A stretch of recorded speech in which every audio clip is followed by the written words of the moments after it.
Good morning and welcome to Behind the Screen.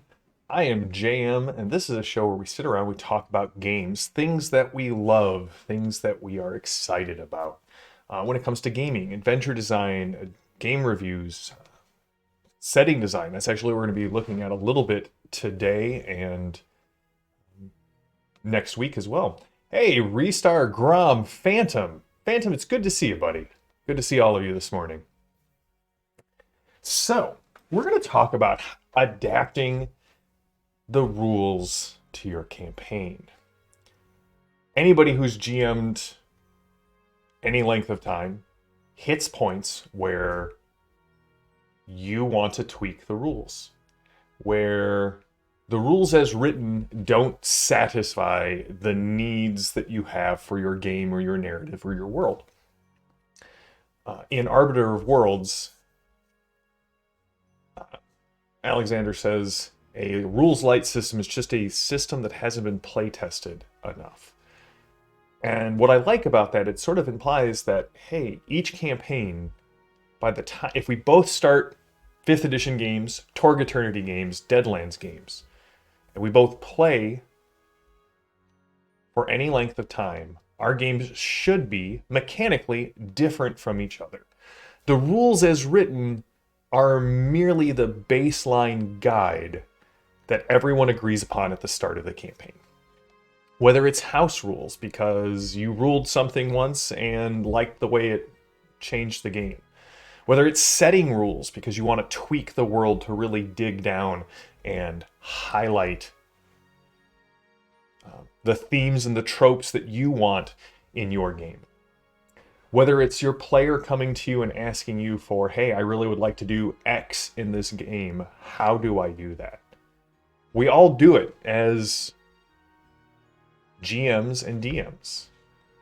Whether it's just a ruling because you don't have time or don't want to look up the specific rule, that's the building block for what we're talking about. We're talking about taking your rule set and making it your own. Now, I think this kind of goes without saying, but despite what you may hear or what you may think, no one's going to come and police your game to make sure you are running jackals as I wrote and intended it or run it at my table. I've had several great discussions with people who have said, hey, I really like the game, but I've changed X and Y.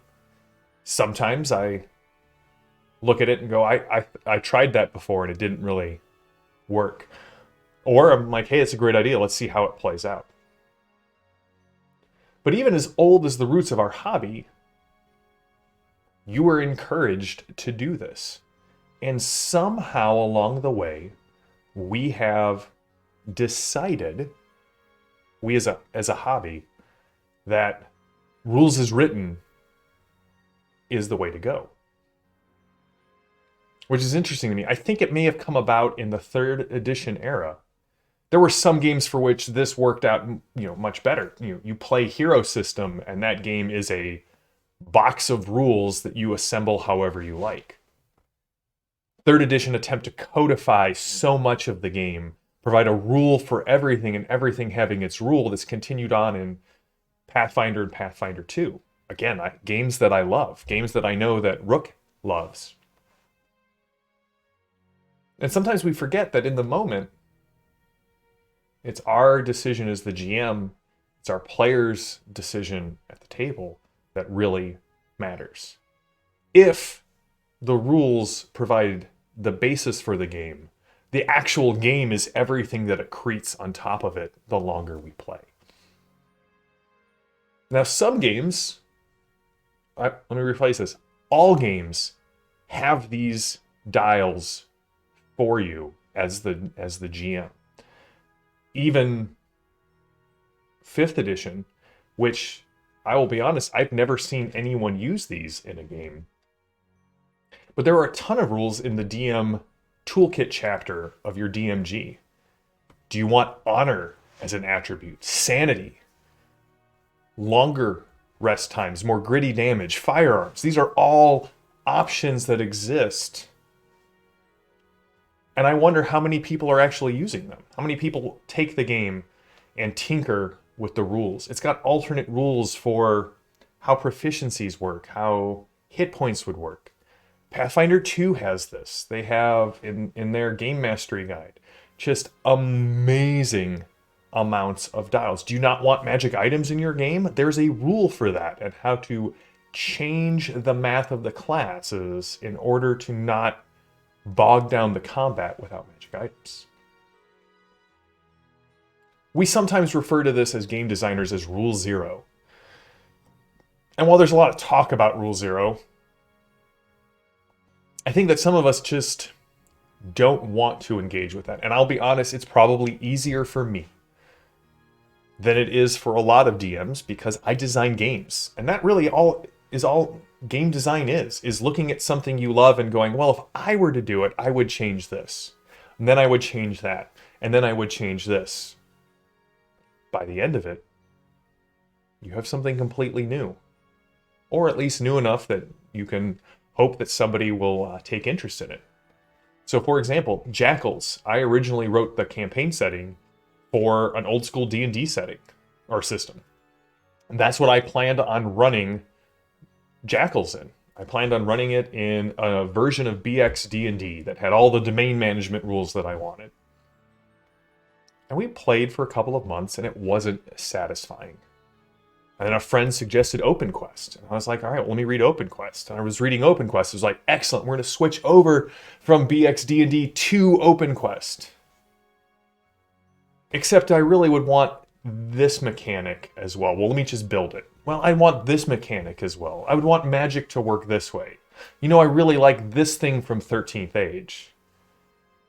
And like a mad scientist in a lab, I ripped apart the things I love and rebuilt them into something that's personal, it's unique, and beautiful. At least to me and my gaming group and to people who enjoy Jackals.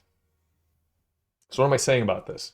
This is something that everyone does. Josh, who did our 5th edition game, has house-ruled 5th edition so much for Gebercan that he has a massive player's guide that explained the changes to the rules. And he's actually working on his own game system now.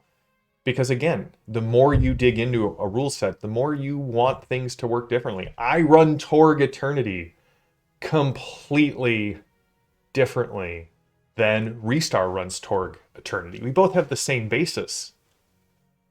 But we cleave to certain rules tighter. And we distance ourselves from other rules. We make minute changes in the game. Well, I mean, Frankensteins Monster, I think house ruling and setting design and making the game work for you is an art. But there is some science to it. Thanks, Phantom. It's a blessing and a curse. And tying this all back to kind of what's happening on Iconic, some games have a lot of flexibility. And they realize that they need to put those rules that change the setting front and center and in the hands of the game master. As I've mentioned, we are definitely starting a new Savage Worlds campaign here in March. And so the Adventure Toolkit section of the Savage Worlds book has a ton of setting rules. And they have a bunch of settings for you to just steal the rules from that you love. And so as I'm looking at the Arcanopunk setting, the city and the tower, I've looked at the setting rules that I really want to take the base Savage Worlds engine and fine-tune it for my players, my table, and for you guys. So I've created a list of the setting rules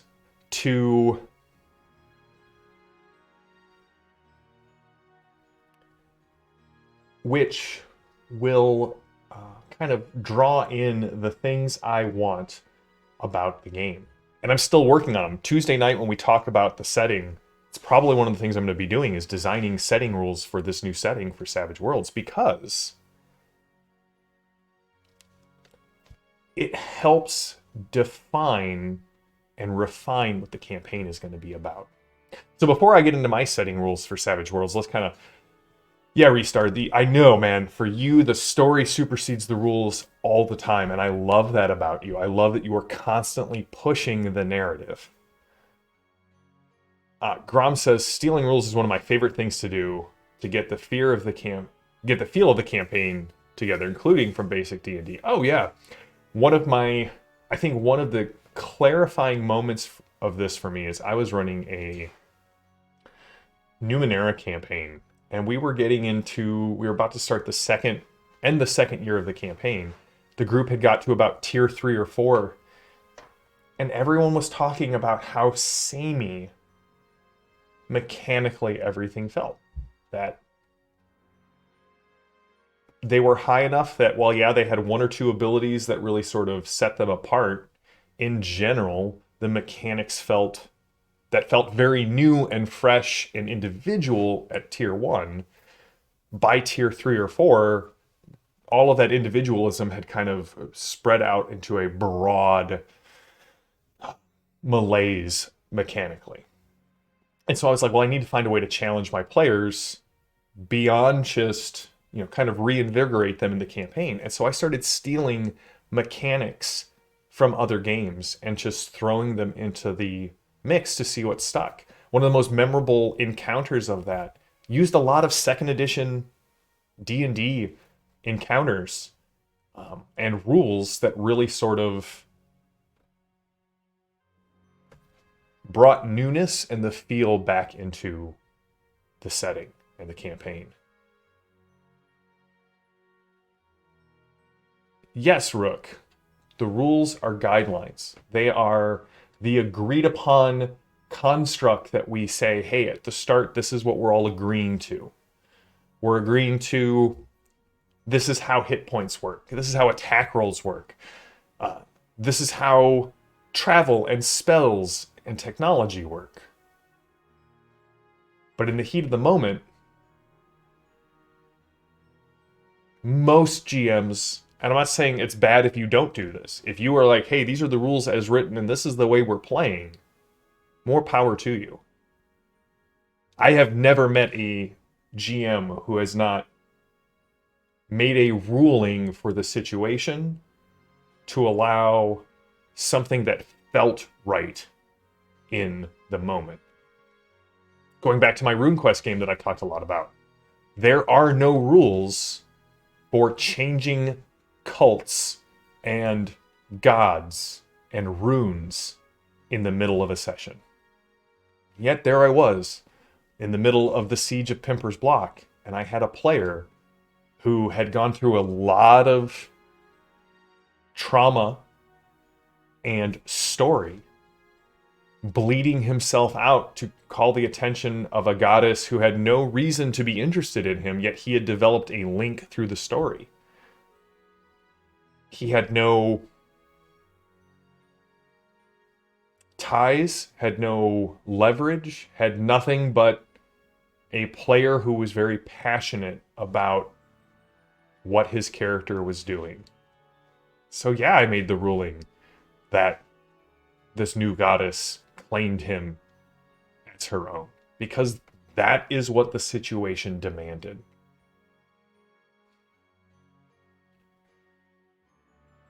All right, let's see here. Restart says, I always keep in mind that James is presenting the game to an online audience. Rules adherence is more of a job description than at the private table. I would agree with that. It does also, again, for me, the rules start as the social contract at the table. So there's that. Thanks, Rook, and thanks, Restart. I appreciate both of your endorsements, and I'm glad to have both of you as players in various games. All right, so let's wrap this up by talking about what setting rules am I bringing into the City and the Tower just to start, and then the ones that we're looking at developing on Tuesday. Well, the basic ones are Conviction. So Conviction is a mechanic in Savage Worlds that says, hey, when something momentous happens, you get this token that says you've survived it or you triumphed over it.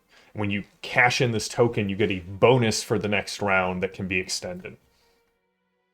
I love that because it adds into the feeling that the characters are heroes and that they're going to be swept up in great events, and that these great events change us or can inspire us beyond just the normal Benny mechanics that interact with the table and the characters. I think Conviction is one of those mechanics that I see most often being taken out of the setting rules and put into Savage World settings. There's a lot of downtime mechanics in Savage Pathfinder, which I am definitely using for my game. I like the idea that time passes between adventures. And so we're going to the cycle and the ebb and the flow of the game there will be an adventure, and then there will be a downtime action. And for my players, this will probably happen on the Discord channel, the Iconic Discord. You guys will get to see what's going on downtime wise, or I will write a recap or do a quick video that will go out to patrons, but it's not probably something we will show off very often on the stream, unless of course people really want to see that. Another one that we're going to use is what's called a dynamic backlash. In Savage Worlds, normally if you critically fail a spell, you just suffer some fatigue. Well, we're sitting at the center of the planes, the metaphysical hub of reality, so much closer to the source than those who manipulate magic out on the rim. So we're going to have a table that you get to roll on when you critically fail. We're going to see how that works out.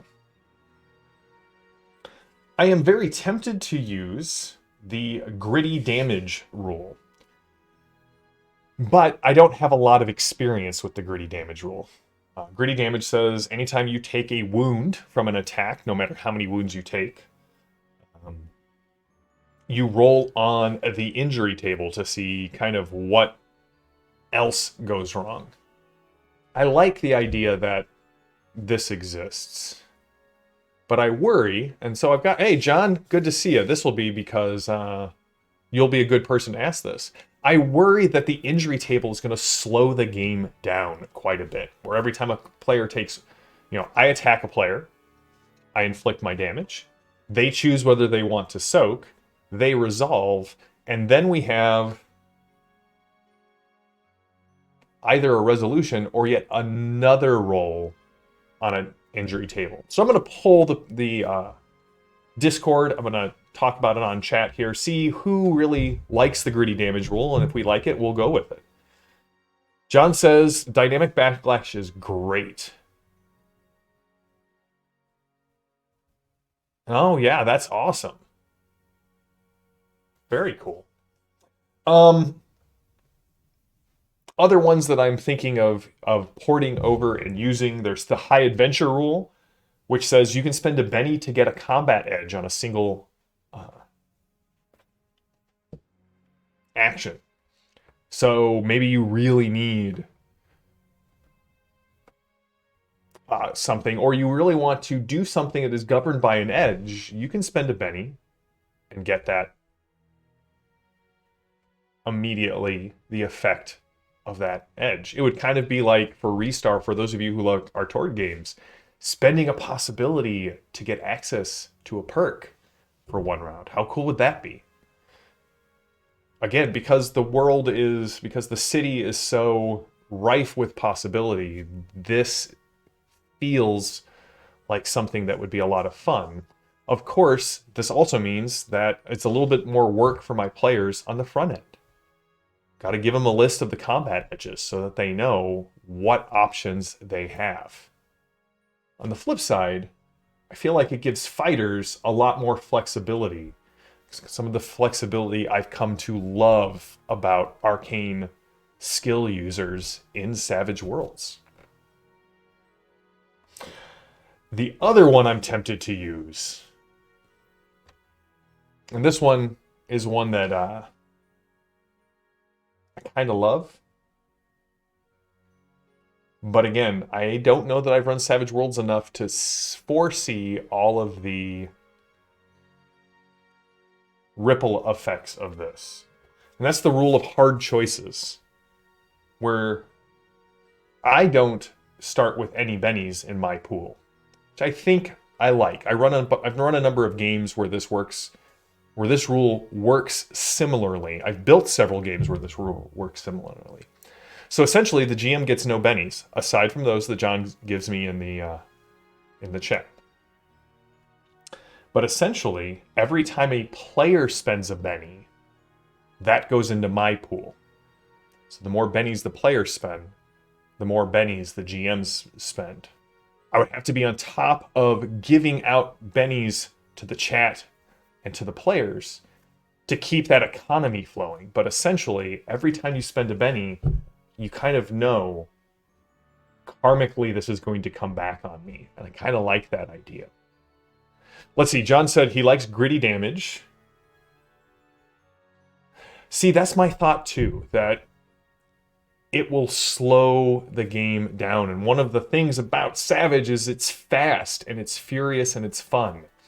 And I really don't want a lot of rules that change that to slow, mildly angry, and fun. So that one's up in the air. I do like the idea of saying that it only applies during critical failed rolls.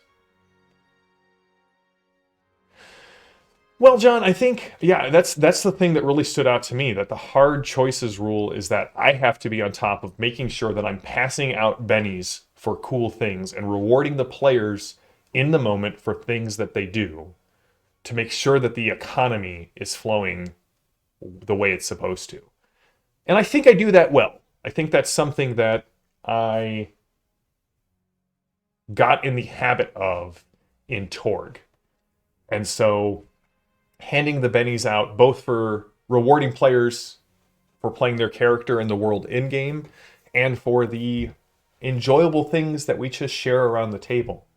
I'm not too worried about that.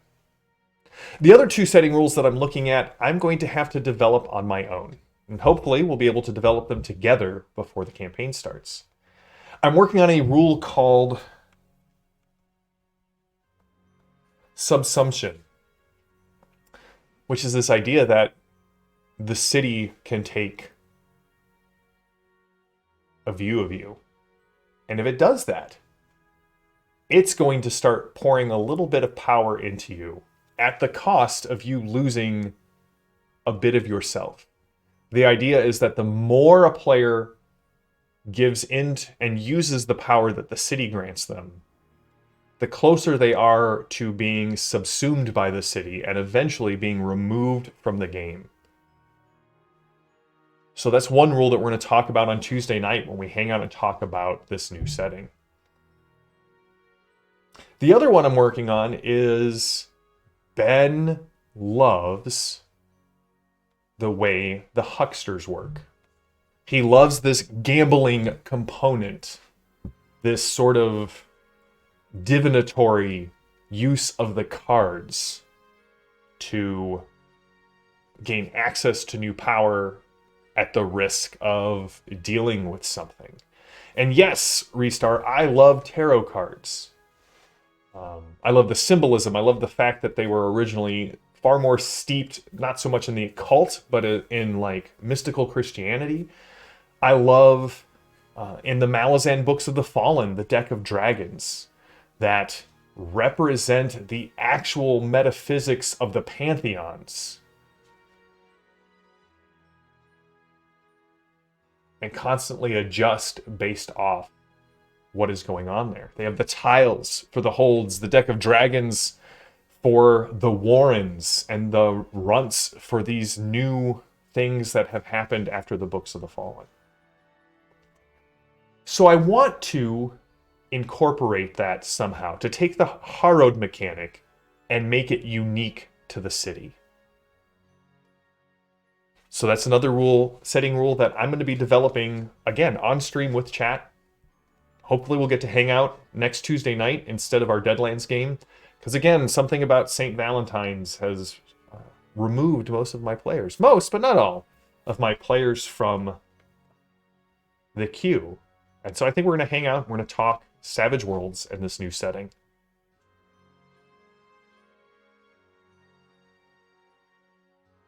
I think I think so. Here's the thing, John. If this comes together, and I can get the idea of the cards together and how they would work in the game, I may be willing to commission Bob to design the tarot deck to use at the table, and then make it available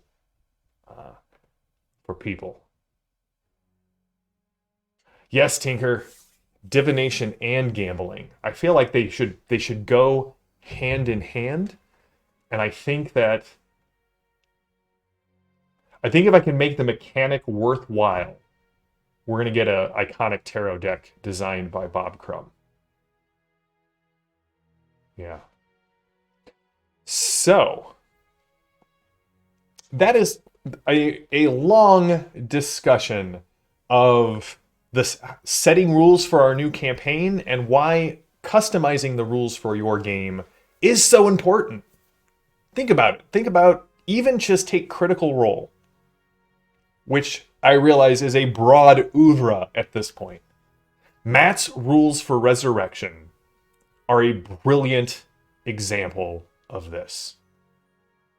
Matt didn't like the way Resurrection worked. It didn't work the way he wanted it to work in his world, and so he crafted a new rule for his players to use to realize the cost and the effort of Resurrection in his world. And that is amazing. I wish more people realized that the books that we use are merely the starting point. And they go and tinker the hell out of their games. So, yes, Tinker, those cards are gorgeous. Bob does a great job.